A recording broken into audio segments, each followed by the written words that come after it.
Today we will study about the Dockerfile. Dockerfile are the instructions which we provide to the Docker image. In this lecture, we will study how we can create the custom image by ourselves. So, to create the custom image, we need to first have the Dockerfile. It's a practical approach. You can follow me step by step. First, open the command prompt. In the command prompt, what we have to do, make the directory, make the folder. I'm making it Docker Python demo 1. Now enter that folder. Now we are inside this folder. Okay. In the second step, I assume that you already have the VS Code installed. If not, you can easily install the VS Code. Open that folder. Inside this folder, create some dummy files. I am creating one Python file, main.py. Just write simple print command. Hello. We are talking with Docker. Okay. In the third step, we have to create the Dockerfile. Dockerfile is the set of instructions which we have to give to the Docker to create an image. Now, to create the Dockerfile, you have to follow this name. Name should be exactly this. Capital D O C K E R file. To create this file, again go to the VS Code Dockerfile. Okay. Now you can see that there is a sign of the Docker available here. In the first step, what we have to do, we will take one base image. That base image will contain the Python pre-installed. In that base image, we will have the Python already installed. To do this, we have to exactly write this command. We have to exactly write this command. We are saying from Python 3.11 slim. Means we want to download this image from the Docker. So how we can do that? Add this into this is the step 1. Now second step, we are saying inside the Docker container, I am repeating, inside the Docker container, open this directory, that is /app. Means you are opening this folder. This is the second step. Now in the third step, we are saying copy main.py. Main.py means the file which we have created, the Python file. Copy that main.py from the local system to the Docker container, inside the Docker container. So copy main.py dot means where we have to install.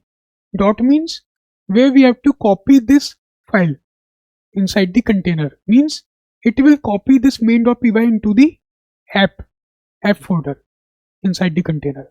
Now with this cmd python main.py means we are instructing the file to run this command. So in the command prompt inside the Docker, it will run this command python main.py. Okay. Not the image created, steps created. Now we have to create the image. How we can create the image?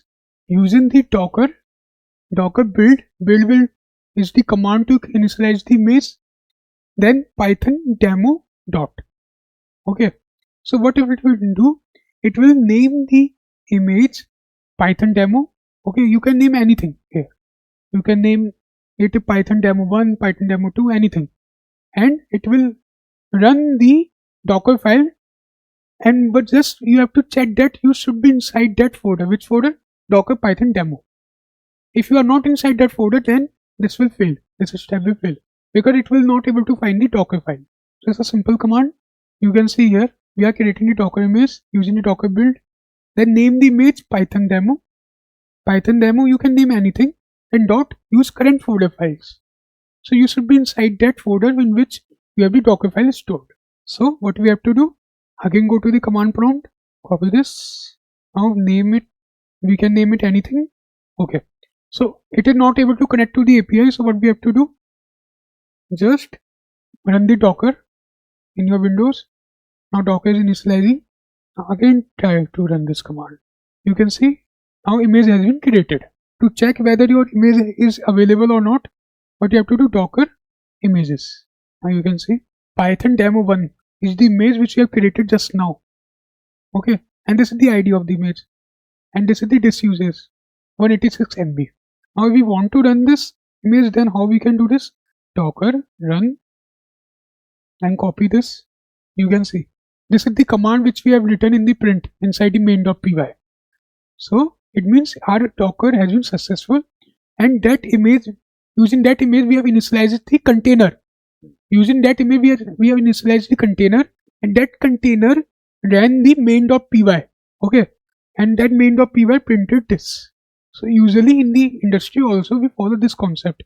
Instead of this simple command, there can be any API, or it can be any ingestion system. For example, we want to carry data from one database to another, then there can be a script between that in that image. Okay, now this is the one Docker image so Docker image doesn't run directly. We have to first create the image. Using that image we can create the container out of it. So there are 3 steps. First one, the Docker image, Docker file. Second part, we will create the image. Using that image we will create the container. Now using this image, Amit can also create the container, Sumit can also create the container. Okay, anyone can also create the container. Now to delete the image, what we have to do, we can use the Docker RMI, means remove image, then image ID or the image name. But before doing this, we have to delete the container. To delete the container, we will use the command docker rm and container ID. Let me showcase to you. Now this one is the latest, about a minute ago. This one is the latest container. You can copy the container ID from here, and you can use the command docker rm and container ID. Using that you can remove the container, then you can remove the image also. Okay. If you have any question, you are free to ask in the comment box, or you can mail me. Thank you.